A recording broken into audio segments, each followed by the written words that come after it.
In over 40 years on this bench, I have never seen a woman with your courage, loyalty, and honor. Today, this courtroom doesn't just respect you, it salutes you. She saved her husband from a life sentence. Even the judge saluted her. A great story for a great family.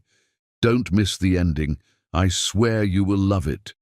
The fourth-floor courtroom at the Gordon D. Shaber Courthouse held maybe 60 people the way a shoebox holds a pair of boots it was never built for, and Neva Kirkland had been in her seat since 8:40 that morning, third pew from the front, aisle side. 6 months of hearings had taught her that much.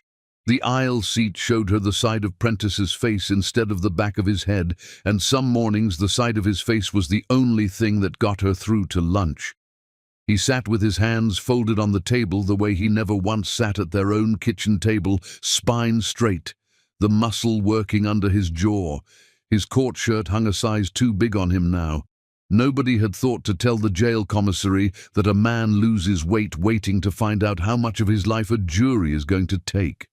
Before any of that, the lawyer had offered him the chance to speak for himself, the way the law required him to be offered. Prentice stood, held the edge of the table for a second like a man steadying himself against a boat, and said, "I didn't do this. That's all I've got to tell you, Your Honor. I know how that sounds after a jury already said different." 9 words passed what anyone in the room seemed to expect out of him, and then he sat back down. The judge read for 4 minutes without looking up. Neva stopped following the words somewhere around minute 2 and let them wash past her instead, catching pieces the way static catches a station. Count 1, the court has considered, aggravating and mitigating. Then, 15 years to life. 4 words. Less time to say than it took her to zip her coat that morning. She didn't make a sound. She'd promised herself that much in the parking garage, and it was one promise out of a great many she'd broken since November that she managed to keep.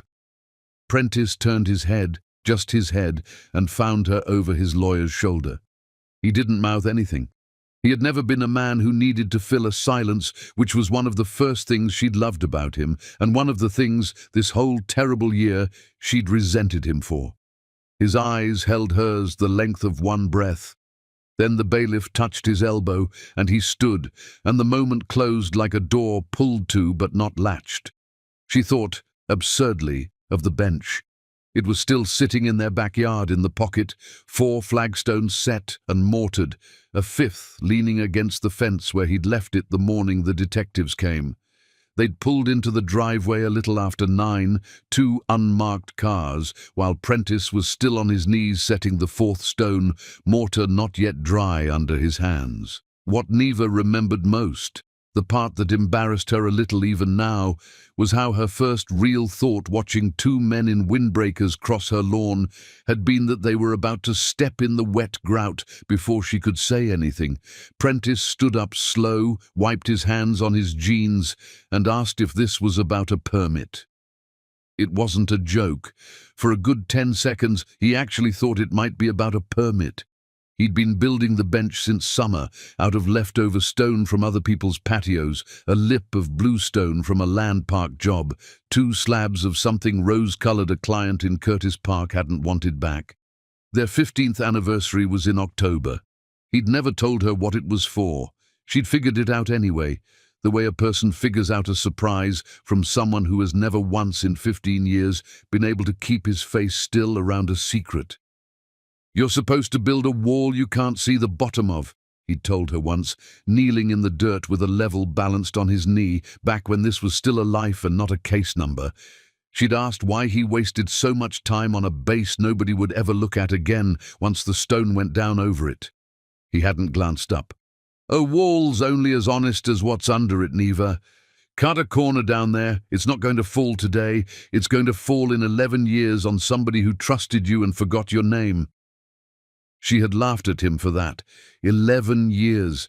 He always did put a number on things, precise as a man who measured twice, because material cost money and pride cost more.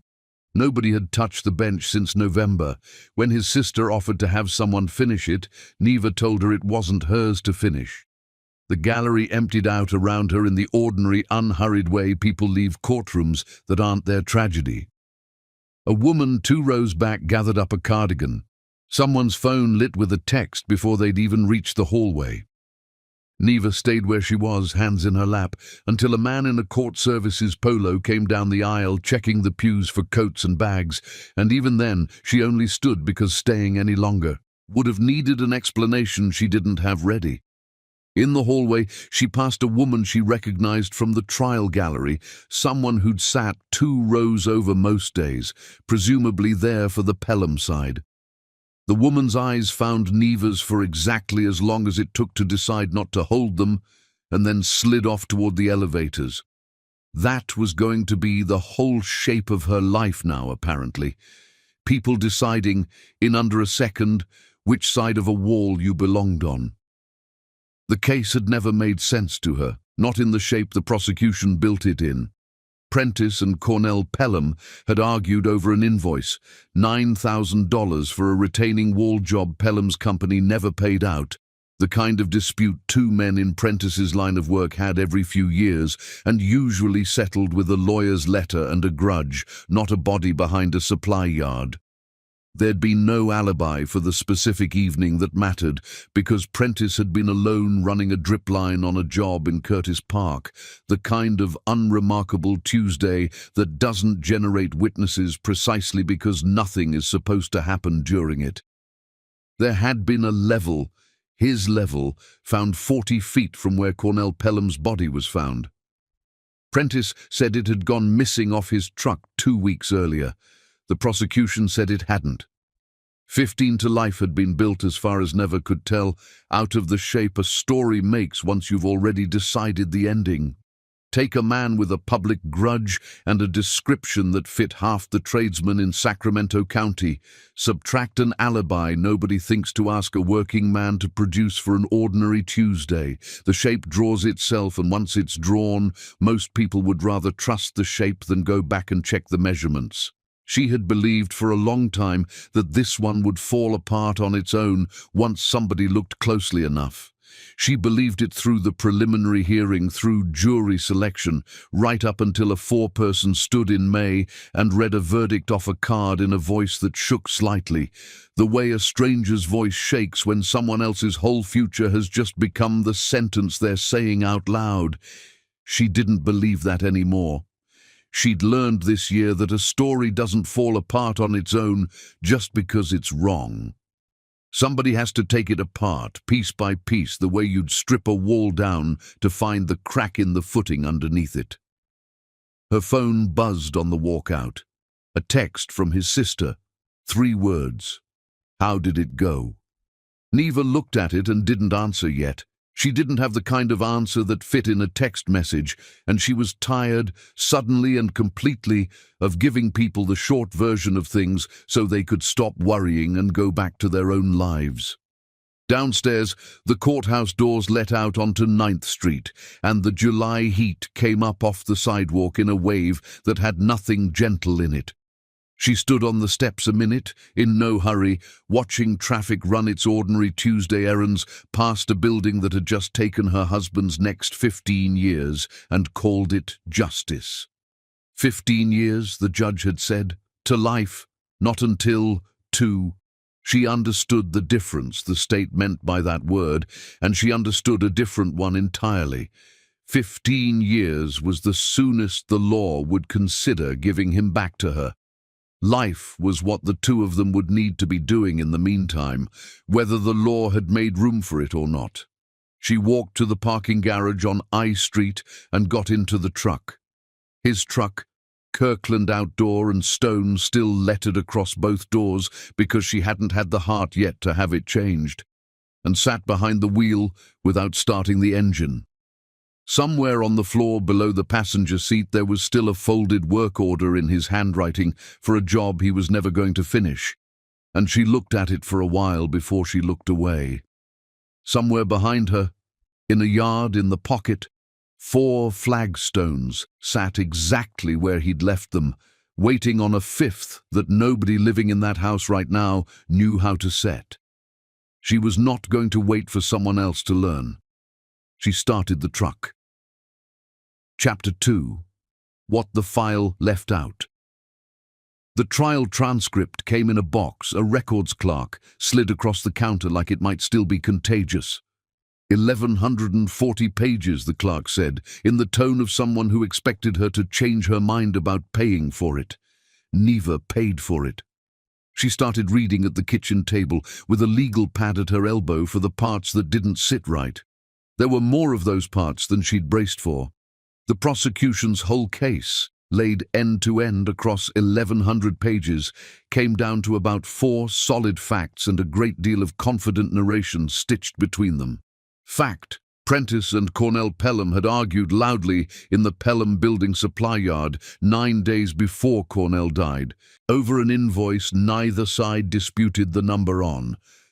Fact: Nobody could say where Prentice had been between 6 and 8 that evening because he'd been alone on a job in Curtis Park with no client home to vouch for him. Fact: A level with his company's sticker on the handle turned up 40 feet from the body. Fact: He owned steel-toe boots in the size the print by the loading dock suggested, along with roughly 40,000 other men in the greater Sacramento area. Everything else in 1,100 pages was 2 lawyers taking turns deciding what those 4 facts were supposed to mean. She called the Northern California Innocence Project on a Thursday, standing in the hospital parking garage before her shift because it was the only 15 minutes of her day. Nobody expected anything from her.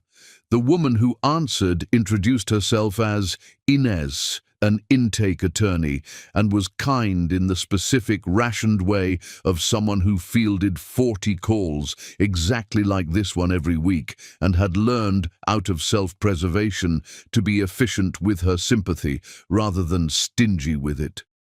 "I want to be straight with you," Inez said, "because I'd rather you hear it from me than figure it out in 6 months. We get more requests than we can take. We prioritize DNA cases, cases with a clear scientific hook, cases close to a filing deadline. Yours isn't any of those things yet. So what do? You build it into one of those things. Bring us something we can't say no to, and I promise you we won't." A pause, not unkind, the sound of someone setting down a coffee cup on the other end. "I've done this 11 years. Most people who call me don't do the next part. They want us to do the finding for them. I'm telling you now because you sound like someone who'd rather know the truth than be managed. The finding is going to have to be you." Neva thanked her and hung up and stood in the garage a minute longer than she needed to, watching a shuttle idle 2 levels down, exhaust rising pale under the fluorescent lights. The finding is going to have to be you. She'd heard versions of that sentence her whole life, mostly from her own mother, mostly about smaller things, a scholarship application, a promotion she'd talked herself out of asking for. She had never once heard it applied to something with her husband's name attached. At Mercy General, in the windowless records office on the 2nd floor, nobody asked her about Prentice because nobody there had any reason to know his name. And for 8 hours, a shift, that particular ignorance felt like the only mercy the month had offered her. She spent her days matching discharge summaries to the correct chart, checking physician signatures against a master list, catching the small clerical slips that, left alone, turned into 6-month insurance fights for people who would never know her name either. Nobody had ever called the work interesting. Her supervisor once told her, meaning it as a compliment, that Neva had the most patient eyes for a wrong number she'd ever supervised. Neva had laughed at the time. She didn't laugh thinking about it now. She had never before understood the work as training for anything. Her supervisor, a soft-spoken man named Owusu, who had worked in medical records for 26 years and treated every chart like it belonged to somebody's mother, stopped by her desk one afternoon in early August and didn't mention Prentice at all, which she understood correctly as its own kind of kindness. He set down a stack of charts that needed a second pass and said only, "Take your time on these. Whatever time you need." She had thanked him and meant it more than the sentence probably deserved. By the second week of August, Kirkland Outdoor and Stone had lost 4 contracts. 2 clients called to cancel outright, using the careful language of people who'd rehearsed it. Timing didn't work out, going a different direction, nothing personal. One simply stopped answering. 3 unreturned calls in a row until Neva understood the silence itself was the answer. The 4th, a woman out in Elmhurst who at least had the decency to say it to Neva's face, standing on her own porch with her arms crossed against a chill that wasn't really in the air, put it plainer than the rest. "I've got young kids playing in that yard, Neva. I hope you understand. It's not that I just can't have people asking why I hired the man everyone's talking about." Neva said she understood. She did understand. Understanding it didn't make the invoice she still had to send any less real or any easier to send, or the silence in the truck on the drive home any less complete. She kept the business alive that month, the only way she knew how, which was badly and by hand. Prentice had always done the books himself at night, at this same table, in handwriting so small and square it looked stamped rather than written. In 15 years of marriage, Neva had never once looked closely at his ledger. She looked closely now. It took her 3 evenings to understand his system, and a 4th to admit privately that it was a good one. Categories that made sense, invoices cross-referenced against material receipts, nothing hidden and nothing wasted. He built a column of numbers the same way he built a wall, slow, load-bearing. Nothing stacked above what the thing underneath could actually hold. She was better at it than she expected to be. Better some nights than she wanted to be, because being good at his ledger meant sitting in his chair long enough to feel the specific weight of his absence across the table, the sound his pencil used to make against the paper, the particular fondness in the way he'd curse softly at a client who paid net 60 like it was a personality flaw rather than a contract term. Some evenings she took the ledger outside instead, out to the yard, and sat on the one finished section of the bench with the books balanced on her knee, because the kitchen felt too much like waiting for the door to open, and the yard at least was honest about what it was waiting for. An old friend from her nursing school cohort spotted her once at the grocery store on Freeport, back by the produce, and turned her cart the other direction before Neva had fully registered that she'd been seen. Neva stood by the citrus a while after that, not really looking at anything, doing the arithmetic of exactly how many people she used to be able to call without thinking twice about it, and coming up with a number smaller than she wanted to say out loud even to herself. She didn't cry in the store. She'd made herself that promise in the parking garage the day of the sentencing, and this was the second time since July she'd had occasion to test it, and the second time it had held. She thought, driving home with groceries she'd half forgotten to buy, about the particular arithmetic of a small city. Sacramento wasn't large enough for a person to disappear into. Everyone she'd cut ties with or who'd cut ties with her was still going to be somewhere she might turn a corner and find them. The produce aisle, a red light on Freeport, the parent pickup line at a school she didn't have children at anymore, if she ever really had. There was no getting clear of it. There was only learning to keep driving when it happened.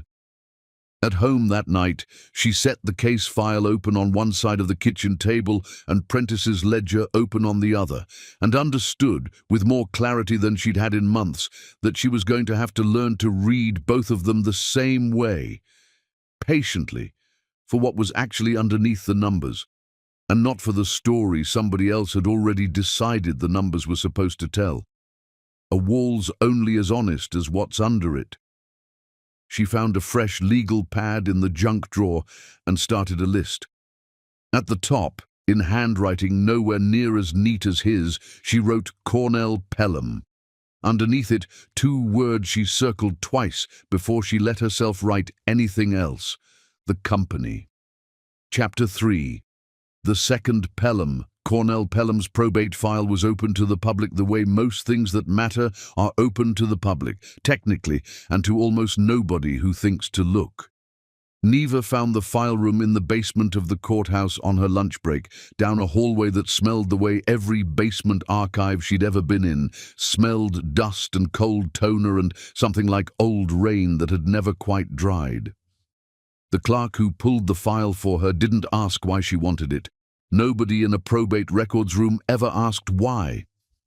That Neva was beginning to understand one of the quiet advantages of grief. It made a person invisible in exactly the rooms where invisibility was useful. The estate wasn't large, for a man who'd run a supply company for 20 years. A house in Rosemont, modestly mortgaged. A truck, 2 years from paid off. Half interest in Pelham Building Supply, valued. And this was the number that made Neva sit back in the hard plastic chair and read it twice. At less than a third of what the company's own website still advertised as annual revenue, in language that hadn't been updated since before Cornell died. Her first thought, sitting there, was an ungenerous one, and she let herself have it anyway. Maybe Cornell had been the problem. Maybe a man who ran the yard day to day, who'd built the place up from nothing with his own hands, had also been the one quietly bleeding it dry. A gambling habit, a bad investment, something he'd have taken to his grave regardless of who else's name ended up on a court docket because of it. It would have been, in its own way, a simpler story. A dead man's private failure. Nothing to do with Prentice at all except bad timing and a public argument over an invoice that had nothing to do with any of it. She pulled the company's filings with the Secretary of State next, on the courthouse computer terminal that took 11 minutes and 2 false starts to let her print anything. Pelham Building Supply had taken out a line of credit against its inventory 18 months before Cornell's death. Renewed it, drawn against it twice more after that. None of it was hidden. All of it was sitting in public records nobody had thought or wanted to read against the number Cornell's estate had been valued at. She almost stopped there, satisfied with an answer that asked nothing further of her. Then she noticed the signature line. Every draw request bore the same signature, and it wasn't Cornell's. She'd seen Cornell's handwriting by then, on invoices Fanny had already copied for her, blunt and fast and slightly left-leaning. This was rounder, more careful, a signature that looked practiced in the way people practice something they expect to be looked at closely someday. Half interest in the company belonged to Cornell. The other half belonged to his younger brother, Herschel Pelham. Neva wrote the name down and sat with it a moment before she moved on. She'd read the trial transcript closely enough by then to notice he'd barely been in it at all. A witness for the prosecution on one afternoon, 3 pages of testimony confirming his brother had in fact argued with Prentice over the invoice and nothing more than that. Grieving brother, company co-owner. The transcript had let him be exactly as much of a person as the case needed him to be, which was to say, almost none. She drove out to the yard on Elder Creek Road the following week, on a pretext she'd built carefully on the drive over. She was closing out old accounts for Kirkland Outdoor and Stone, she'd say, and needed copies of any invoices or equipment logs that mentioned Prentice's company for her own records. It wasn't even a lie, it was just not the whole truth, and she was learning that the two were different animals entirely, and the second one was considerably easier to live inside of. The yard was busy in the unhurried way of a business that had been doing the same thing in the same place for a long time. Stacked pallets of block 3 rows deep, a forklift beeping somewhere behind a line of trailers. The office was a double-wide with a window unit losing a slow argument against the August heat, and behind the counter sat a woman somewhere past 60, reading glasses pushed up into grey hair, a coffee mug that read "World's Okayest Bookkeeper," doing nothing to hide how carefully she was studying Never before Neva had said a single word. "Help you?" Neva gave her rehearsed version. The woman, her name tag said Fanny, listened to all of it without interrupting, then pulled a drawer open before Neva had even finished the sentence. "Kirkland," Fanny said, mostly to herself, already flipping through hanging folders with the fast, sure hands of someone who'd filed every piece of paper in that drawer personally.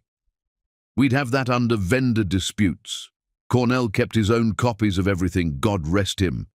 Never trusted a computer he didn't have to." She said it fondly. She said Cornell's name, Neva noticed, like a woman who had genuinely liked the man.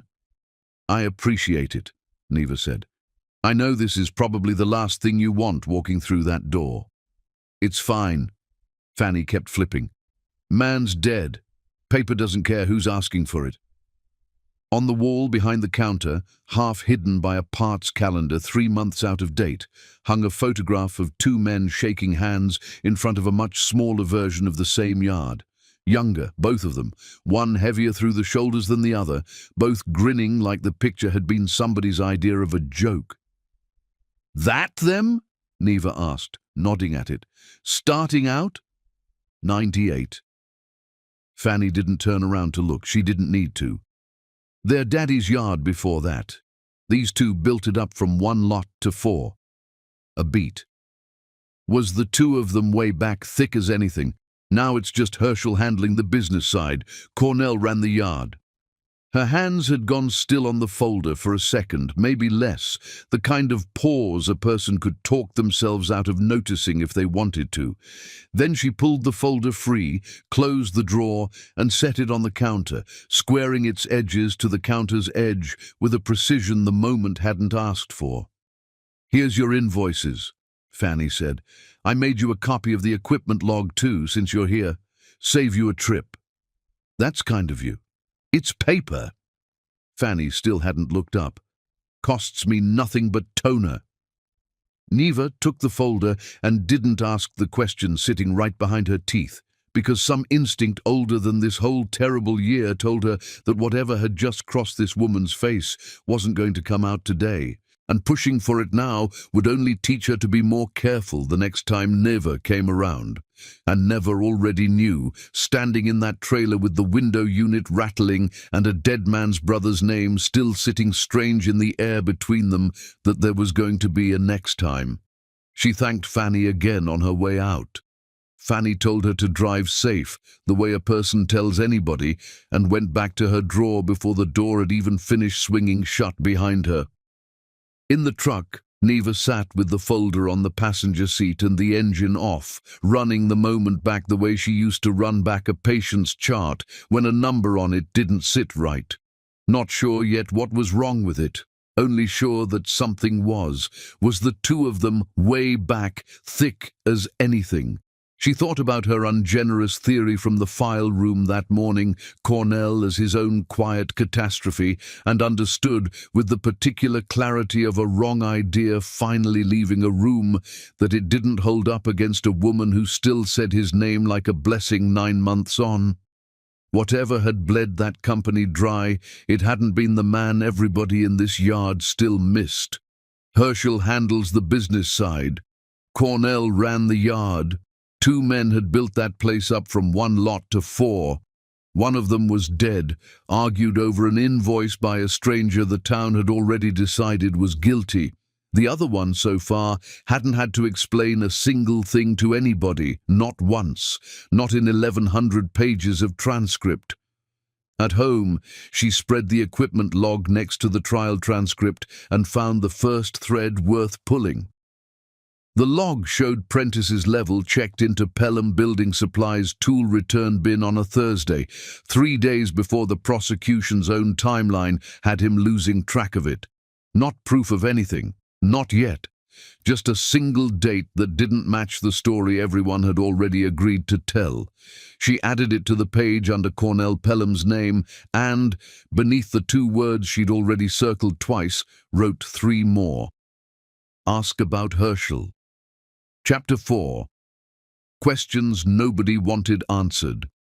The formal request took 11 days to produce what Fanny had handed her in about 11 minutes, which told Neva something true about the difference between a woman being kind on her own time and a company being made to comply on somebody else's.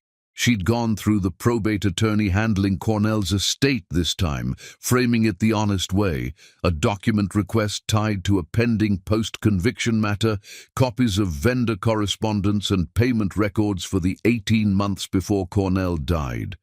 The attorney, a tired, careful man who signed his emails regards, W. Struthers, warned her it might take a while. Estates moved at the speed of whoever was least in a hurry, and nobody left alive in this particular estate seemed to be in any hurry at all.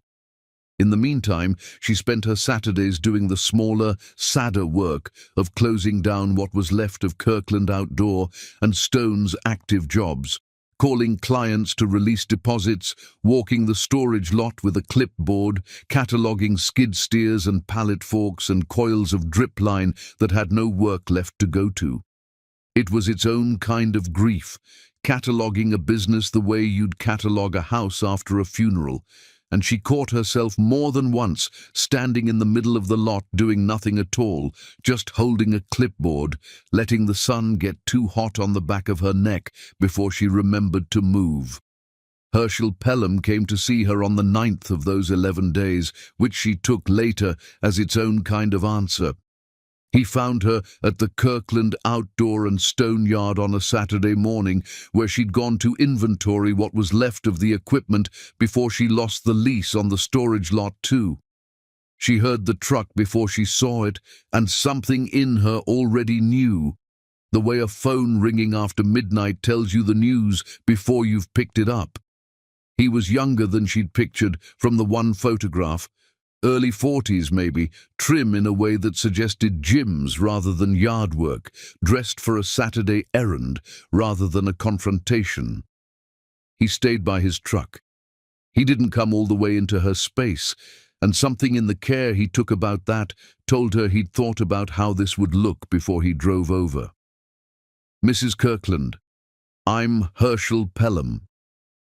He said it like she might not know the name, which they both understood was a courtesy neither of them believed.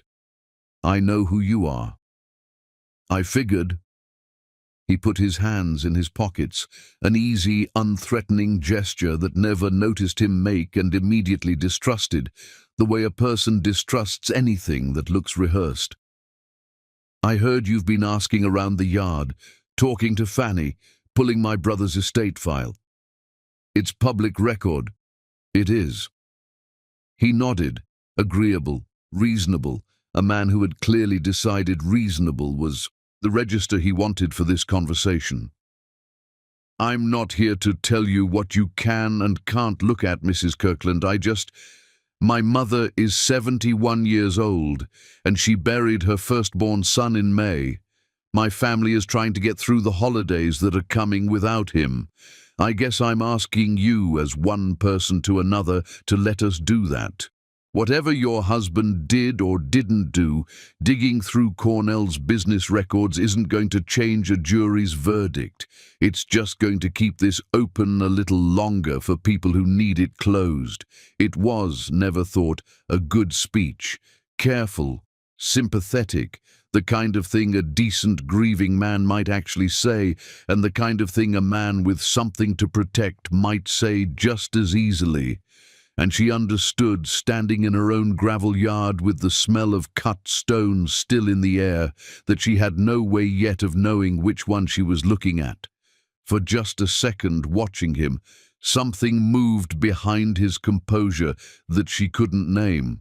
Not guilt exactly, more like a man doing careful arithmetic behind his own eyes, checking a sum he already suspected wasn't going to come out, even no matter how many times he ran it. I'm not trying to hurt your family, Mr. Pelham. I don't think you're trying to. His voice was mild again, the arithmetic put away. I think you're drowning, and you're grabbing at anything that floats. I understand that. I do. I just don't think my brother's company is a life raft, and I'd ask you to stop treating it like one. He left before she could decide how to answer that, backing his truck out with the unhurried care of a man who had never once, in his whole life, needed to hurry away from anything. It was, she would think later, the most convincing part of the whole performance, that he never once hurried, not even the day he had every reason in the world to. She didn't go back inside for a long while. She stood in the yard with her arms crossed, replaying his voice, trying to locate the exact word or pause that had bothered her and not quite finding it. The way a floor's specific creaking board stays hidden until you've walked over the whole room twice. Whatever your husband did or didn't do, most people, she thought, most decent people, certain of a man's guilt, didn't leave themselves that particular door.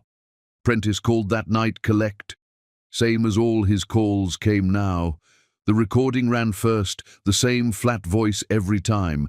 This call is from an incarcerated individual at California State Prison, Sacramento, and may be monitored or recorded. 15 minutes. Then the line clicked open onto whatever he'd managed to save up to say to her in the hours since the last one. Hey! Hey yourself! She could hear the day room behind him, other voices. A television turned up too loud for the room it was in. How was your week? They tried for a while to talk about nothing. He asked about the business, and she told him a version of the truth that left out 2 of the 4 cancelled contracts. She asked about the food, and he told her a version of the truth that left out most of it. It was a strange, careful kind of marriage now, conducted almost entirely in things left out, and some nights that was its own quiet grief on top of all the others. I talked to your sister, Neva said. She wants to come with me next visit. That's good. He was quiet a second. She could picture him exactly. The way he'd tip his chair back on 2 legs when he was thinking, a habit she'd nagged him out of at their own kitchen table, and that the day-room furniture apparently hadn't managed to. Tell her not to bring the good shoes. Floor in that visiting room will ruin them, and she'll be mad about it the whole drive home, and then I'll spend the visit apologizing for her shoes instead of talking to her. Neva laughed. A real one, surprising herself with it. It was the first time in 11 days. Never. Fanny called the house line today. Left a message with your sister since I obviously wasn't picking up. Another pause. Herschel came to see her too, after you left the yard. Told her to be careful what she hands out to people. Neva's hand went still on the phone. She wanted me to tell you, Prentice said. She's not scared of him, her exact words, but she thought you'd want to know he came by at all. 15 minutes, said the automated voice, cutting in flat over both of them, indifferent as ever to whatever either of them had been about to say next. I love you, Prentice said, fast. A man who knew the clock was the one actually running this conversation. Be careful. Whatever this is, be... The line went dead mid-word, same as it always went, and Neva sat at the kitchen table holding a phone that had already stopped being useful, and thought about a man who'd stood in her yard that morning being so careful, so reasonable, so completely unbothered, except for the 1/2 second she'd almost missed, and a bookkeeper, 3 hours later, getting a visit she hadn't asked for. She picked up her legal pad and, under ask about Herschel, wrote one more line. He's already worried. She sat with the pad a long while after that, the house gone quiet around her, the particular quiet it went every night now, a quiet with a specific shape to it, the shape of a second person's absence rather than the ordinary shape of an empty room. Being worried wasn't proof of anything either, she knew that. A guilty man and a decent man frightened for his family could look from across a gravel yard exactly alike.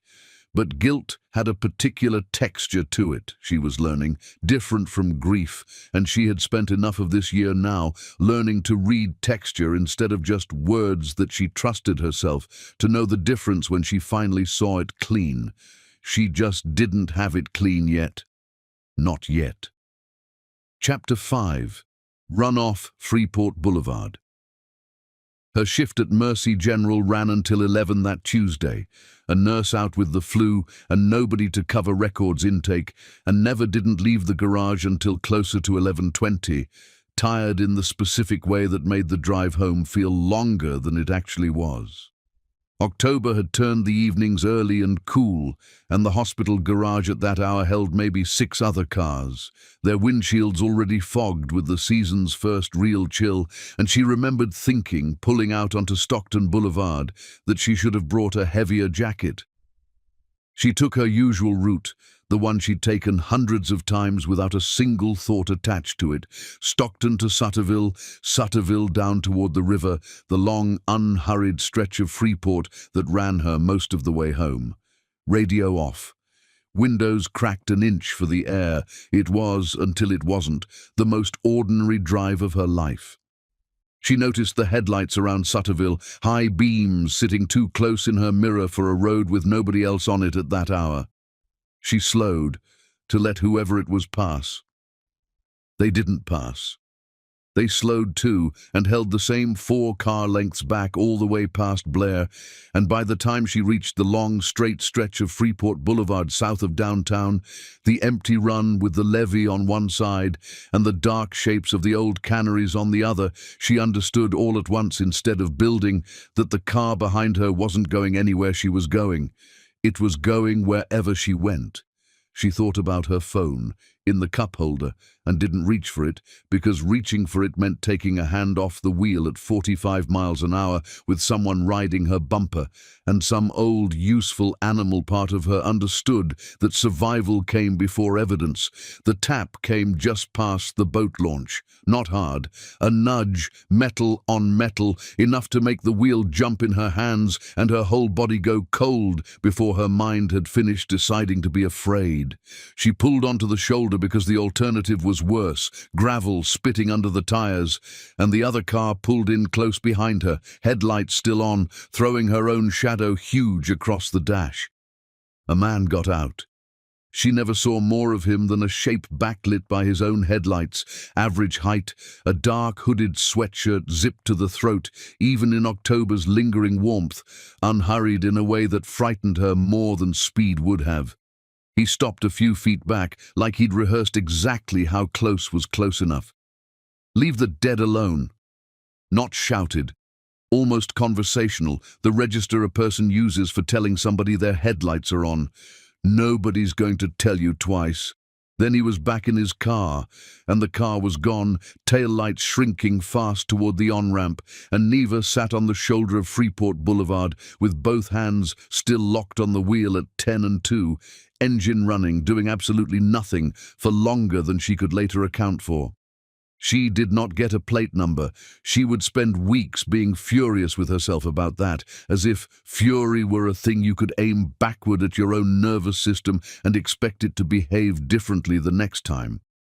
The deputy who took the report at the substation was young, kind in an overworked way, and wrote everything down carefully. He told her, not unkindly, that without a plate or a face, this was likely to get filed as a road rage incident, possibly related, possibly not, impossible to say for certain. He asked if she wanted a case number. She said yes, though she didn't expect, even saying it, that the number would ever be attached to anything again. "Is there anyone who might want to scare you specifically?" he asked, pen ready, and never looked at him a moment, weighing how much of the last 3 months she could compress into a sentence a bored dispatch system would type into a field with 40 characters of room.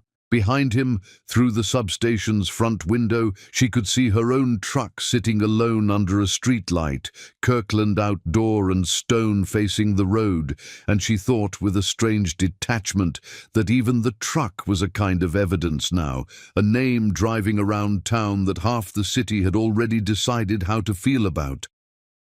"My husband is serving 15 to life for a murder I don't think he committed," she said.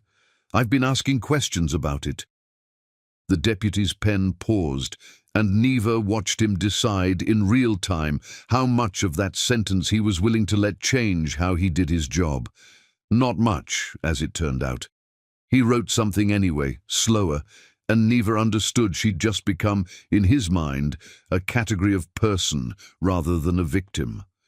The wife who won't accept it, the type they probably had a name for in whatever training they'd given him. She thought about calling Prentice's sister from the substation parking lot and didn't.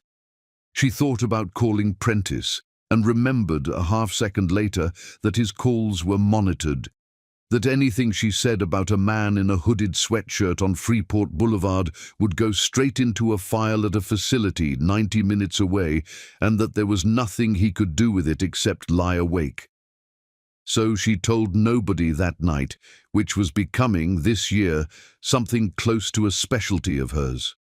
At home, she checked the locks on every door twice, and then a third time on the back door specifically, standing in the dark kitchen with her hand flat against the wood long after she already knew it was secure, the way a person checks a stove they're almost certain they turned off. In the yard, under a sky gone that flat black Sacramento nights got in October, she sat down on the one finished length of the bench and didn't move for a long time. The stone was cold through her jeans. She let it be cold.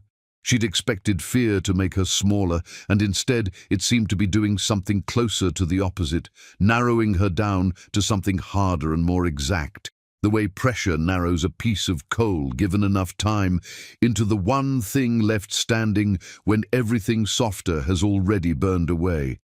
Leave the dead alone. She turned the sentence over the way she'd turn a chart with a number on it that didn't add up, looking for what it was actually built to do rather than what it said on its face. It wasn't a threat aimed at her marriage or her grief or even really at her. It was aimed at a question. Somebody had decided somewhere that the question itself was dangerous enough to drive out onto a dark road at night over, and that told her more than the man in the sweatshirt had probably meant to tell her. You didn't warn a woman off a stranger's murder unless the stranger's murder still had teeth in it, unless it was, still, somewhere, an open wound instead of a closed one. Nobody warns off a woman for asking questions about a stranger. They warn her off for asking questions that are starting somewhere to matter. In the morning, she called the probate attorney back and asked for the first time whether Cornell Pelham's widow had ever kept anything of her husband's that hadn't made it into the estate file.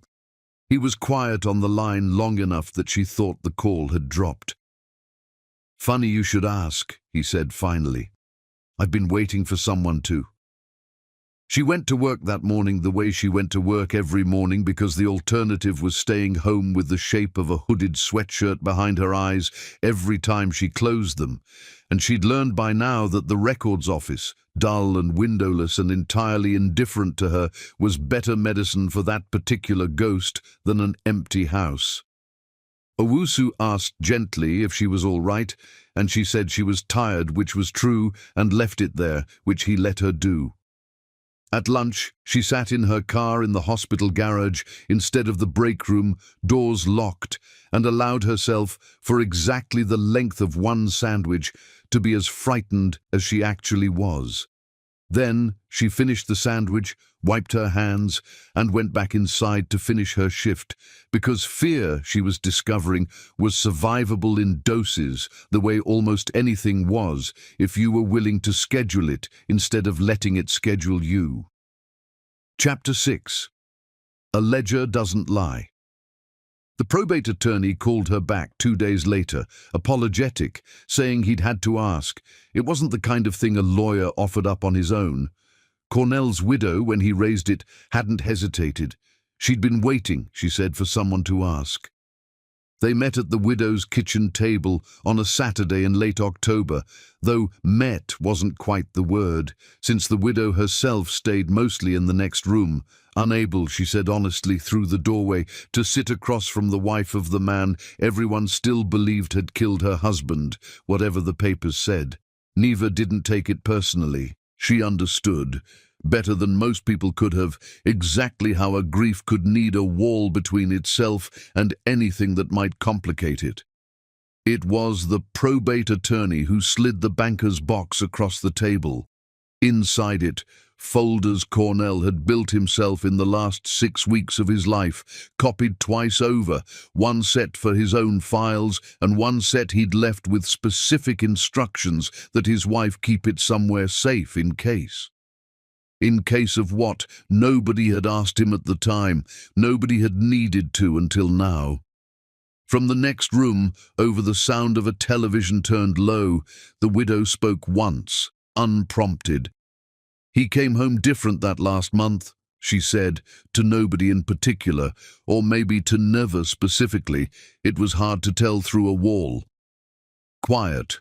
Working late at the yard for no reason he'd give me. I told the detectives that. Nobody ever asked me twice about it." A pause, the television murmuring on. "I hope whatever's in that box is worth what it's going to cost you to look at it. I know what it cost me not to look sooner." Neva didn't answer. Some things didn't need answering, only hearing. Neva spread the folders out the way she'd once spread a chart across a nurse's station counter, oldest to newest, looking for where the pattern started rather than where it ended. It started with a vendor called Continental Grading and Fill. She found 6 months of invoices from Continental, each one for site prep work at addresses that, when she checked them against the county assessor's site later that week, turned out to belong to lots the company hadn't touched in over a decade. Ghost work. Real money moving out of the company's account and into an account belonging to a vendor that owned no trucks, employed no drivers, and had, as far as she could find, never graded a single foot of anybody's land. It took 3 library evenings on the public terminal to trace it, assessor's records cross-checked against invoice dates, printouts spread across her kitchen table in date order like a hand of solitaire she couldn't yet see the shape of. She'd learned back in nursing school to read a fetal monitor strip, not for what it announced outright, but for the small irregularities, the places where a healthy line wasn't supposed to do what this one was doing. She read the ledger the same way now, and found what she was looking for on the 4th night, past midnight, with the house so quiet she could hear the refrigerator cycle on. Continental's payments routed eventually through 2 intermediate accounts that existed mostly on paper to a monthly transfer that matched, almost to the dollar, the rent on a house in Elk Grove. The property management company's records, which she requested the next morning under a name she was starting to feel less strange giving out. Closing old accounts for Kirkland Outdoor and Stone, always the same sentence, worn smooth from use. Listed the tenant only as a management LLC, itself registered to a mailbox store on Florin Road, the kind of address that existed for exactly one purpose, and did that one purpose well. It would take a subpoena to get past it. She didn't have a subpoena. She wrote the mailbox store's address at the bottom of her legal pad instead, under Ask About Herschel, and underlined it twice. The house wasn't in Herschel Pelham's name. It wasn't in anybody's name Neva recognized. She sat with that a long time, the kitchen gone dark around her, the widow's voice murmuring on a phone in the next room, and understood she'd found the crack in the footing without yet finding out what it was holding up. Her mother called that same week, the way she did most weeks now, and never made the mistake of mentioning the box, the ghost vendor, the house she couldn't yet explain. "Baby." Her mother's voice had the particular gentleness she used for things she considered delusions, and underneath the gentleness, Neva could hear something else, something closer to fear than disapproval. "You are exhausting yourself chasing a shadow. Prentice had a public fight with that man 9 days before he died. A jury heard the evidence. You don't believe he did it either. You told me that in July." Her mother was quiet a moment. "I loved your father 31 years, she said finally. "And there were things about him I never got to the bottom of, and I made my peace with not knowing, because peace was the only thing on offer. I watched what not knowing did to my own mother, who spent 40 years convinced my father's brother had stolen from the family business and never once found proof, and it ate the last good years she had left. I am not saying you're wrong, Neva. I am saying I watched this particular hunger hollow out a woman I loved, and I don't know how to watch it happen twice." It was, Neva realized, the most her mother had ever told her about her grandmother, and for a moment, the phone call wasn't about Prentice at all. It was about a woman 30 years dead and a daughter still trying, from a safe distance, to protect her own child from the same slow burning. "I hear you," Neva said. "I do, but I'm not her, Mama. I'm not chasing a feeling. I have a house in Elk Grove with a stranger's name on the lease and no idea yet why." Prentice's sister came by that Sunday with a casserole neither of them ended up eating, and said it more bluntly, sitting at the same kitchen table with her coat still on. "You're going to make yourself sick, and it's not going to bring him home a day sooner. The lawyers are supposed to do this part." "The lawyers don't have time for this part," Neva said. "I checked." "Then hire somebody who does." "With what money? Half our clients are gone." Neva heard her own voice go sharper than she meant it to, and softened it. "I know you're scared. I'm scared too. But being scared together isn't the same as being right, and I'd rather be right." His sister was quiet a moment, turning her coffee mug slowly between both hands. "I keep thinking about the first time I met you," she said finally. "Prentice brought you to Sunday dinner, and you corrected our uncle's math on a tip calculation right there at the table, no hesitation, and I remember thinking, that girl doesn't let anything sit wrong that she can fix. I think I forgot that about you somewhere in the last 11 months. I think I started needing you to just be sad instead, because sad I knew how to help with. This, I don't know how to help with. I just know how to be scared of it." His sister didn't answer that right away. She looked down at the casserole dish, tracing a line in the condensation on its lid with one finger, and when she finally spoke again, her voice had lost its edge entirely. "I used to think you married him for the stability," she said. "The steady one. I never once thought I'd watch you turn into the reckless one instead." She almost smiled. "I don't know what to do with that. I think I might be a little proud of it." Nobody in her life fully believed the shape she was seeing that week, and she understood why. She'd believed herself for 4 solid months after the arrest, in a system that would eventually notice its own mistake. She knew exactly how she sounded now. From the outside, the one person still awake in a house everyone else had already decided was empty. She kept the box. She made her own copies of the copies, 3 sets, and put one in her glove compartment, one at her sister-in-law's without saying what was in it, and one taped inside a manila envelope on the underside of the one finished length of the bench, in a place no rain would reach. A wall's only as honest as what's under it. She was starting, finally, to know what that meant in her own hands, not just his. Chapter 7. The Door That Wouldn't Open. The Sacramento County District Attorney's Conviction Integrity Unit worked out of the same building as everyone else. A floor Neva had never had reason to visit before that morning, grey carpet gone thin down the center of the hallway, a water cooler with no cups, a television bolted high in the corner playing the news with the sound off, captions scrolling past too fast to read. She'd waited 40 minutes past her appointment time in a row of connected plastic chairs bolted to a steel rail across from a bulletin board layered 3 deep in outdated victim services flyers, one corner curling loose where the tape had given up. A young man 2 chairs down filled out a form with the particular grim concentration of someone who'd filled out too many of them lately. Nobody in that room made eye contact with anybody else.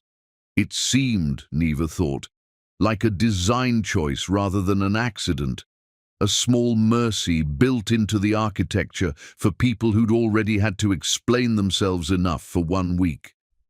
She'd spent the 5 weeks since requesting the appointment making the folder undeniable, organized by date, tabbed in 5 colors she'd bought specifically for this, a 2-page summary at the front, the way she used to write summaries for insurance appeals, because that job had taught her the people reviewing your case were usually busy, usually skeptical, and usually more persuaded by an argument they didn't have to build themselves.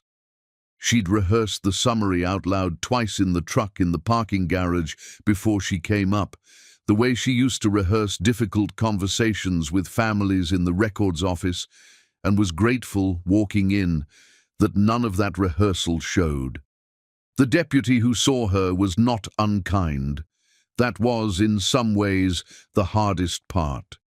A man in his 50s with reading glasses, pushed up into thinning hair, not unlike Fanny's in that regard, though nothing else about him resembled her. He listened to the whole thing start to finish. The invoice dispute, the missing alibi, the level found 40 feet from the body, the ghost vendor, the house in Elk Grove, taking notes in a small, careful hand that reminded her, unwelcome, of Prentice's ledger. "I want to be honest with you about where this sits," he said, when she'd finished, closing his own notepad with a small, definitive motion.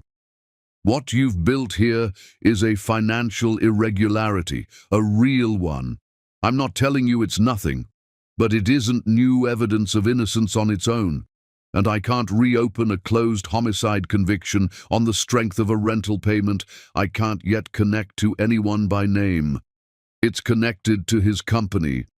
It's connected to a vendor his company paid. That's 2 steps removed from a name, and 2 steps is usually where these things fall apart, not where they hold." He closed her folder gently, the way a person closes a book they mean to come back to. "I'm not saying stop. I'm saying close those 2 steps, and we're having a different conversation.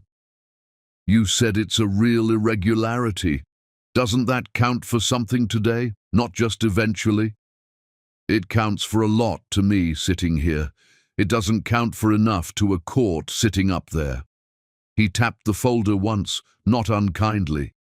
"I've had this same conversation 9 times this year with 9 different families, Mrs. Kirkland. I've learned the hard way not to promise anybody a timeline I don't control." She heard underneath the practiced patience of it something that sounded almost like an apology for a system he didn't build and couldn't fix from where he sat, and found, to her own surprise, that she believed him. "How am I supposed to get a name off a private lease without a subpoena I don't have standing to request?" "That's the actual problem in front of you. I wish I had a better answer." He held her eyes a second longer than the sentence needed, and something in his face shifted, just slightly, out of the register he'd been using all morning. "Can I tell you something off the record, Mrs. Kirkland? Not as a deputy DA, as somebody who's read 400 pages of your husband's file this week getting ready for this meeting. Please. This unit exists because prosecutors got it wrong sometimes and finally admitted it, publicly on the record, which cost this office a great deal to admit. but it only gets to keep existing by being careful. Slower than you want, slower than I'd want in your shoes. If we reopen cases on incomplete financial trails, defense attorneys we've never met start using our own carelessness against convictions that were actually sound. We lose the credibility that lets us reopen anything at all for anybody. I know that's not comfort.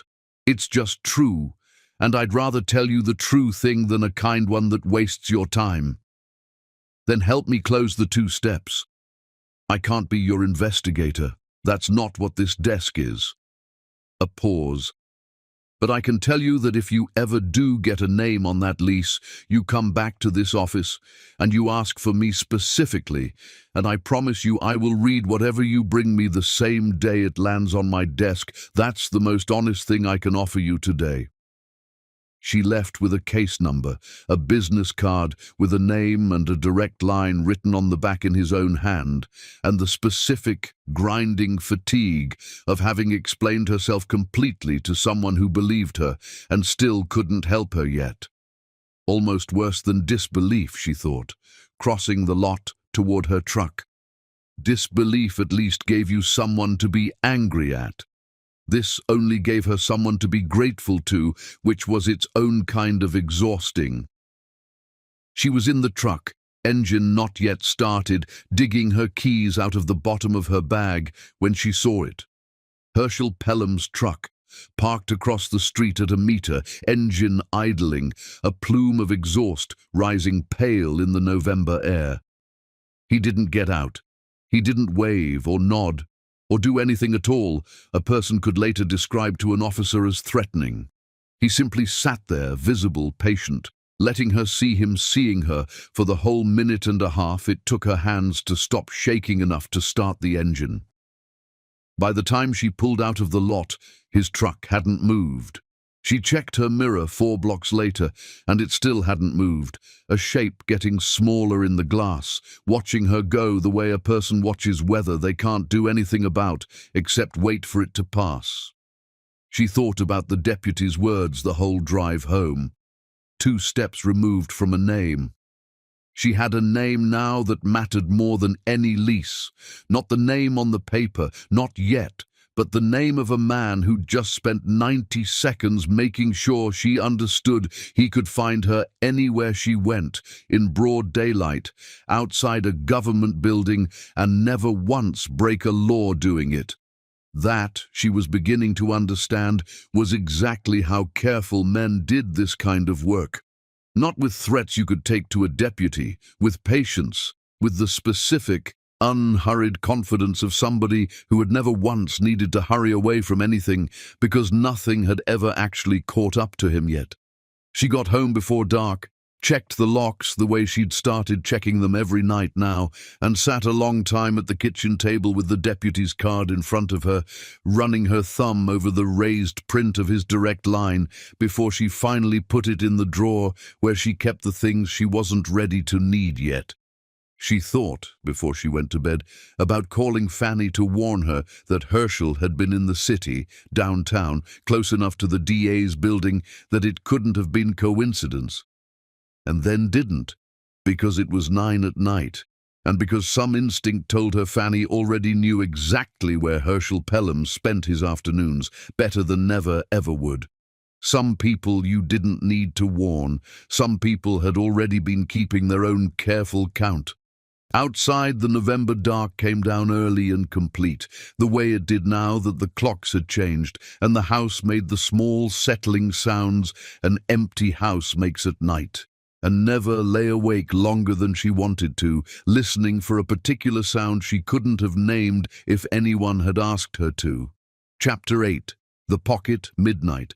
The subpoena went out on a Monday, over the signature of an attorney from the Innocence Project who had finally, after 4 months of Neva doing the finding herself, called with 2 words that felt like the first solid ground she'd stood on all year. We're in. Inez had read the whole file overnight, the equipment log, the Continental invoices, the traced rent payments, even the deputy's card never mentioned almost as an afterthought. and called back the next morning changed, brisker, a woman who had stopped treating this as a favor and started treating it as a case. "This is enough to compel the lease records properly," Inez said. "I can get a subpoena out to the property management company by Thursday. I want you to hear something first, though, the same way I told you back in August. You've been careful for months. This is the part where careful runs out. Once this goes, whoever's been driving that truck on Freeport Boulevard is going to know we're close to a name, even if we're not quite there yet." Never said she understood. She had not, she would think later, actually understood. Not the way understanding a thing in your body is different from understanding it on a phone call in a parking garage. That Thursday was, by every ordinary measure, a good day. 2 new clients for Kirkland Outdoor and Stone, the first in months, referred by a woman whose opinion of Prentice hadn't changed with the verdict. A quiet shift at Mercy General, nothing urgent, the kind of shift where the hours actually moved. She came home a little after 10, made tea she didn't finish, and fell asleep on top of the covers with the television murmuring in the next room, which was how she'd been sleeping most nights since November, unwilling in some way she never examined too closely to turn everything off and lie in the full dark alone. The sound that woke her wasn't loud. That was the part she couldn't explain to the officers afterward, no matter how many times they asked her to try. Not a crash. A small, wrong sound, the particular give of old wood along the frame of the back door, a sound the house had never made in 15 years of her sleeping in it, and her body understood what it meant a full 3 seconds before her mind caught up and told her to be afraid. She was at the top of the stairs with her phone already in her hand, dialing when he came up out of the dark hallway below her, and there wasn't time to decide anything. There was only the top step and his hand closing on her wrist, hard enough to send the phone skittering off into the shadows, and the specific animal understanding that whatever was about to happen next was going to happen to her body whether she agreed to it or not. She fought him on the stairs. She would remember that clearly, later, prouder of it than she expected to be. That she hadn't frozen. That she'd gotten a knee up and a fistful of sleeve and screamed loud enough that a dog 3 yards over started up, screamed the specific wordless sound a body makes when it has stopped bothering with language. He shoved her.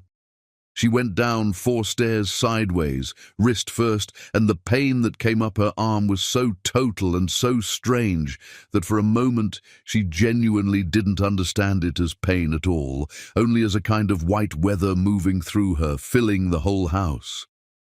By the time she got herself upright, gripping the banister with the arm that still worked, he was gone. And so, she would discover within the hour, was the banker's box from her home office, her laptop, and the accordion folder where she'd kept 4 months of the case built out in her own handwriting. The paramedic said concussion, mild, and a fracture in the wrist that would need a cast for 6 weeks. She lay on the gurney in the ambulance bay at Mercy General, her own hospital, the records office 3 floors up, dark and empty at this hour, and answered a deputy's questions with a voice that sounded to her own ears like it belonged to somebody standing several feet away. "Anything taken besides the electronics?" "A box of documents related to my husband's case."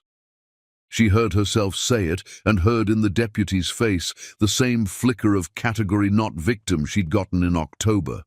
She was too tired to explain it to him again, and too tired to be angry that she had to. A nurse she half recognized from the cafeteria line came by twice to check the splint and didn't ask a single question beyond the medical ones, which Neva was grateful for in a way she didn't have the words to explain to her right then. Somewhere past 2, alone again, she caught sight of her own face in the dark window glass, hair matted flat on one side, a bruise already starting to surface along her jaw where she must have hit the banister on the way down, and didn't recognize the woman looking back at her for a full 3 seconds before the recognition landed, unwelcome, all at once. It was past 3 in the morning, in a hospital bed with her wrist already going stiff under the temporary splint, that the despair arrived in full, later than the fear. the way it often does. 4 months.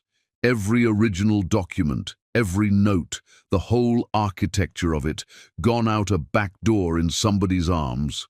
She lay in the dark, machines somewhere down the hall beeping in a rhythm that had nothing to do with her own heartbeat, and let herself, for the first time since July, consider that she had lost.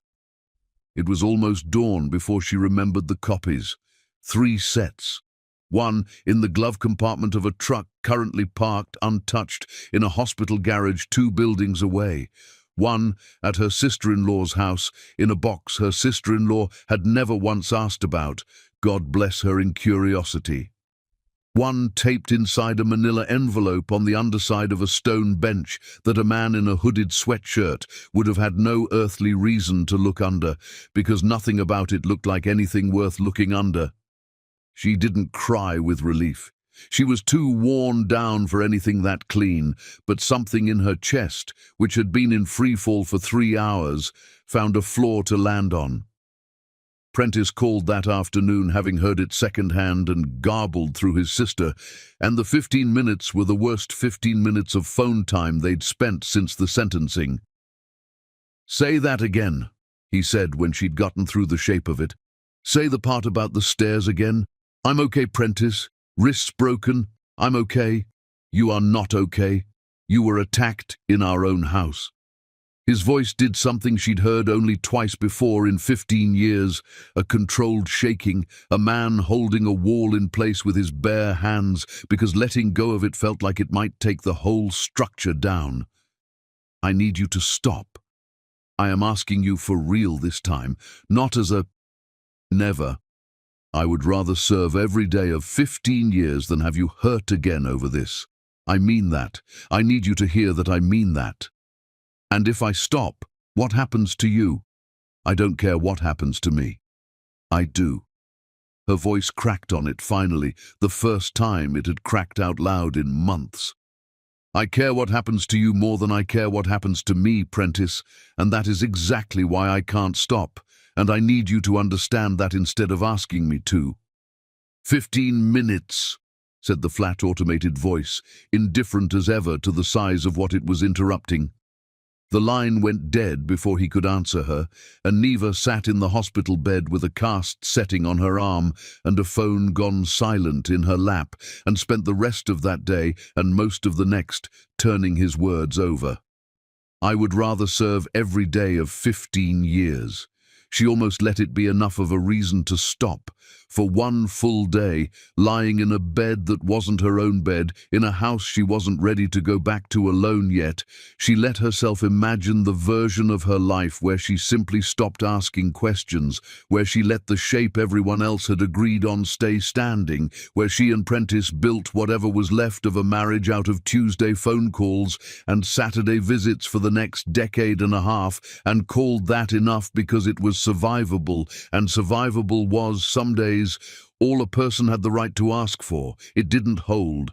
By the second morning she was on the phone with Inez, asking, in a voice still rough from crying more than she'd let herself in months, what it would take to get a subpoena reissued for a set of business records she happened to have 3 separate copies of, in 3 separate places, none of which anyone had thought to look. "I'm sorry," she said partway through.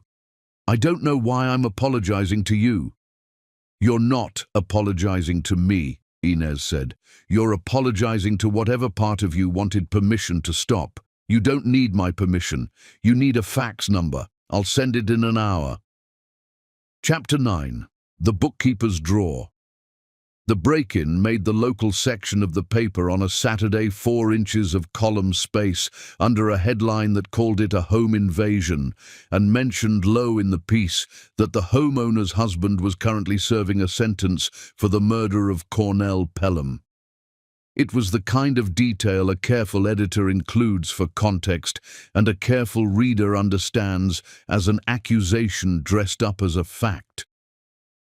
Fanny read it standing at her own kitchen counter on a Saturday morning, in the reading glasses she needed now for anything closer than arm's length, and put the paper down and did not pick it back up for the rest of the day.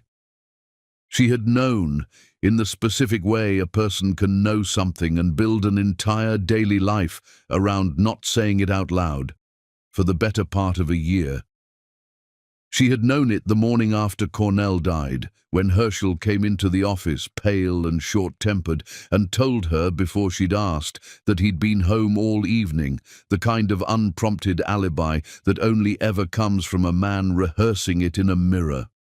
She had known it every time she pulled a Continental grading and fill invoice and filed it without comment, because questioning it wasn't her job, because Herschel signed her checks now, because she was 62 years old, with a mortgage and a sister in a care facility in Woodland, and no appetite left in her life for being the woman who accused her employer of something she couldn't prove. She thought, that whole quiet Saturday, about the two boys in the photograph behind her counter, thick as thieves at 19 and 22, building something out of one gravel lot with their father's old truck and more nerve than sense. She had been hired the same year that photograph was taken. She remembered Herschel then. A nervous, eager kid, always the one running numbers in his head before his older brother had finished a sentence, always desperate, in the particular way of a younger son, to be the one who'd saved the day. She didn't know exactly when saving the day had curdled into something else. She only knew that it had, slowly, the way most rot starts somewhere nobody's looking and spreads for years before anybody has to admit what they're standing in. She had told herself, for a year, that silence and cowardice were different things. Reading about a woman shoved down her own stairs in the dark made it very hard to keep believing that. She called Kirkland Outdoor and Stone on Monday morning and got the machine and hung up without leaving a message twice before she made herself finish the third call. "This is Fanny Beaudry," she said, when Neva called back that evening, her voice steadier than she felt. "From the yard. I think you ought to come see me. Not at the office." They met at a diner off Florin Road that Fanny chose because she was reasonably sure nobody from Pelham Building Supply would ever set foot in it. Neva came with her wrist still in its cast, and Fanny looked at it a long moment before she said anything at all. "I want you to know I'm not doing this for your husband," Fanny said. "I don't know your husband. I know what a jury said about him, and I know it didn't sit right with me the whole time, and I told myself that wasn't my business either." She turned her coffee cup a quarter turn on its saucer, a small, precise gesture, and never thought of a folder squared to a counter's edge, and understood, watching it, that this was simply how the woman's hands behaved when the rest of her was working hard to hold still. "What happened to you is my business. I've spent a year deciding silence wasn't the same as lying. I don't believe that anymore." She'd brought a canvas bag, and out of it came a second set of the Continental invoices, her own copies kept, she admitted, almost by instinct, the reflex of a bookkeeper who had never in 40 years thrown away a document she had a bad feeling about, and beneath those a spiral-bound ledger, edges soft with handling, the kind of ordinary object that never once in its life expected to matter to anyone. "Truck log," Fanny said. "Every vehicle we've got, everybody signs it out, everybody signs it back in. Insurance makes us keep it. Nobody ever reads it unless there's a wreck." She opened it to a page marked with a torn strip of receipt paper and turned it around so Neva could read it herself. "Look at the 9th. Herschel Pelham had signed out the yard's flatbed at 6:40 that evening. He had signed it back in at 9:15. At his own brother's trial, under oath, Herschel Pelham had testified that he'd been home with his wife the entire evening, and nobody, defense or prosecution, had ever thought to ask a bookkeeper for a sign-out sheet nobody knew to look for. "I should have said something a year ago," Fanny said. "I told myself it wasn't proof of anything. Man can sign out a truck and drive to the grocery store. I told myself a lot of things." She pushed the ledger and the invoices across the table toward Neva, and this time her hands didn't linger on the edges at all. She just let them go. I'm not telling myself them anymore, and I'll tell you something else since we're being honest today. His wife doesn't know about the Elk Grove house. I'd bet the yard on it. Whatever happens to Herschel when this comes out, it's going to happen to a family that has no idea it's coming, and I've lost sleep over that too, and I don't have a tidy answer for how to feel about it. I just know a woman I like is about to find out her whole marriage was standing on the same rotten footing yours was standing on, and nobody warned her either. Neva sat with that a moment, the diner's fluorescent light humming overhead, and found she had no better answer than Fanny did. There was no clean place to stand in a story like this one. There was only the truth, arriving late, and everybody left to sort out what it cost them. She called Inez from the parking lot before she'd even started the truck. What followed took 11 days and felt, to Neva, like the fastest 11 days of the entire year. Inez built the habeas petition around 3 documents that hadn't existed in any courtroom before. The Elk Grove lease finally traced through the reissued subpoena to a name that matched a woman Herschel Pelham had been quietly supporting for 6 years, alongside a son the rest of his family had never been told about. The Continental grading and fill invoices showing exactly how that support had been funded out of a company Cornell had built with his own hands, and the truck log placing Herschel at the yard at the hour his brother died, 90 minutes unaccounted for in sworn testimony he'd given under oath. A petition for writ of habeas corpus filed under California Penal Code Section 1473 on the ground of newly discovered evidence. Evidence, Inez wrote, that had not previously been presented and could not, with reasonable diligence, have been discovered before trial. Neva read that sentence 4 times before she let herself believe it described something real. There were signatures to gather in those 11 days, and a notary and a courier trip to the state prison to have Prentice himself sign a form he read 3 times before his hand would move, and a night where Inez called at 9 o'clock just to walk through the filing checklist one more time, out loud, the 2 of them on the phone like women closing up a store together at the end of a very long shift. There was also, on the 6th day, a moment Neva hadn't expected to have to survive, a single line item in the draft petition, the Elk Grove tenant's name and her young son's age, printed plainly on a page that was about to become a public court record forever, and Neva sat with it a long while, uncomfortable in a way she hadn't anticipated, before she understood that discomfort itself was proof of something. She wasn't building a weapon, she was building the truth, and the truth this time was going to cost people who hadn't done anything wrong except trust the wrong man, and there was no version of this that came out clean for everyone. There rarely was. She drove out to the yard one last time before the filing, not for a document this time, just to stand a minute at the counter. Fanny looked up from the drawer she was always, it seemed, in the middle of organizing.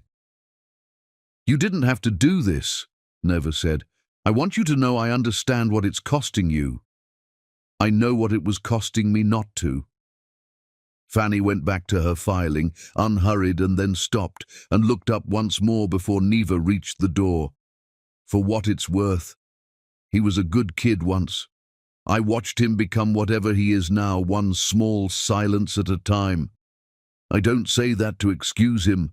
I say it because I think you're the only other person who might actually understand what that looks like from the inside of a marriage." "Drive safe," Fanny said, and this time it was Neva who said it back. Chapter 10. 729th Street.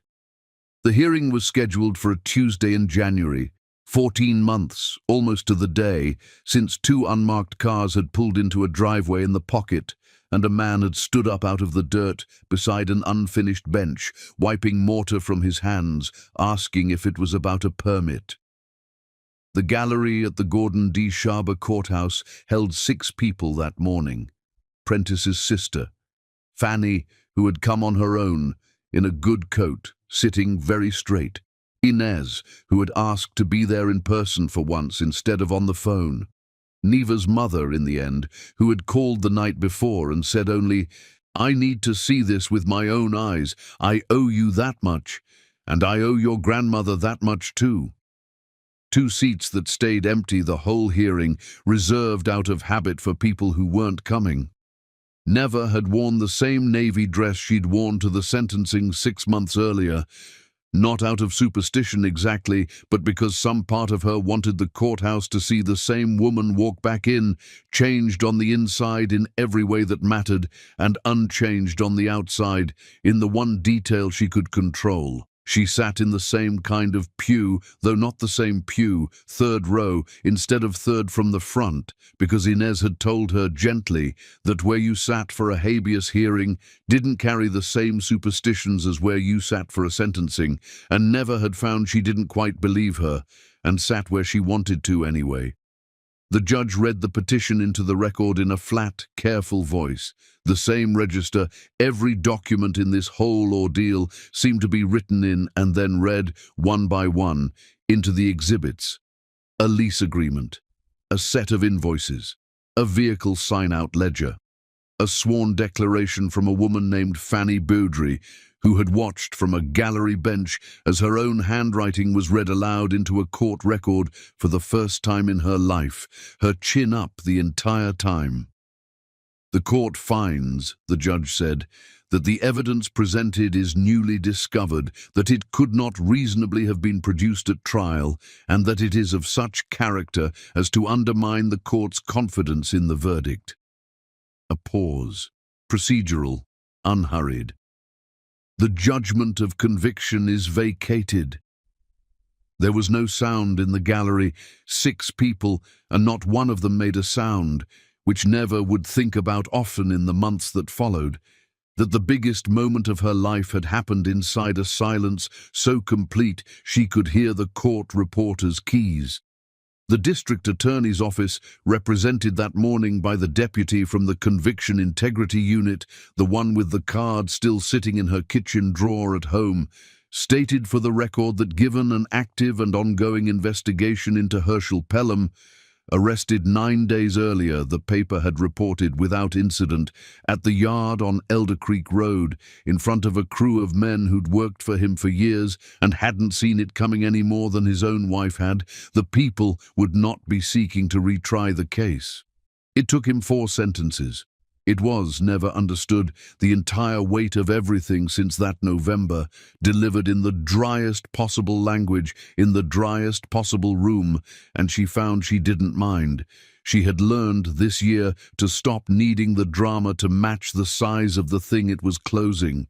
She thought, hearing Herschel's name read into the record like any other fact, about the 2 boys in the photograph on Fanny's wall, and about a woman in Elk Grove who by now knew everything, and a boy who would grow up understanding his father in pieces, the way she supposed most children eventually did.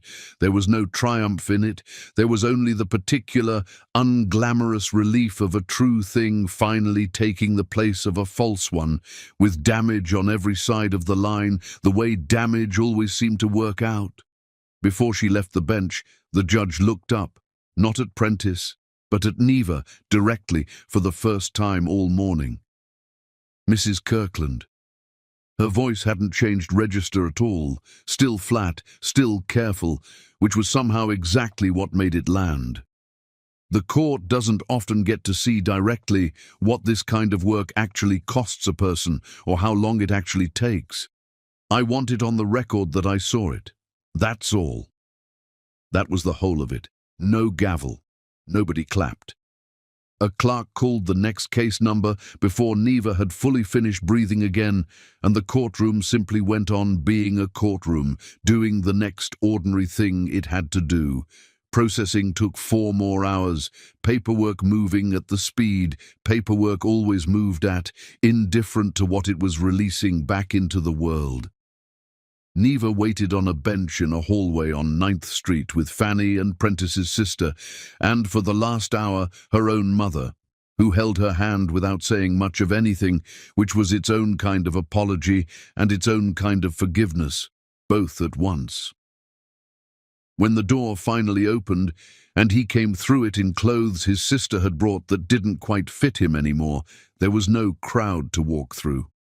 Just the 5 of them, and a hallway, and a January light coming flat and white through the windows. He didn't say anything at first. He put his arms around her carefully, mindful of the cast still on her wrist, and she felt him shaking once, the way held-in weather finally breaks after 14 months of a man refusing to let it. Fanny hugged her once, hard and brief, on the courthouse steps, and told Prentice, whom she'd never actually met until that exact minute, that his wife had more nerve than anybody she'd seen in 40 years of watching people walk into her office to ask for things they were afraid to ask for. Prentice didn't have an answer ready for that. He just looked at Neva a long moment, like a man recalibrating everything he thought he'd understood about the year and change he'd been gone, and said only, "Yeah, she does." They drove home together in his truck. Kirkland outdoor and stone still lettered on both doors, and neither of them said very much on the way, and that felt right too. That evening, while the light was still doing its long gold January thing over the yard, Prentice went out back without being asked, knelt where he'd knelt the previous November, and set the 5th stone. Neva watched from the kitchen window for a minute before she went out to join him. He didn't look up right away. He was checking the level the way he checked everything, patient, unhurried, waiting for the bubble to sit dead center before he'd let himself believe the stone was actually true. "It's not going anywhere," she said from the doorway. "I know." He set the level down, finally satisfied, and looked up at her for the first time since he'd knelt down. "Took me 14 months to prove it, but I always knew what was under it." She sat down on the bench beside him before the mortar had even set, because some things were worth the risk of getting wrong before they were finished, and because a wall, she understood now, in her own hands and not just his, was only ever as honest as what you were willing to put underneath it and trust to hold.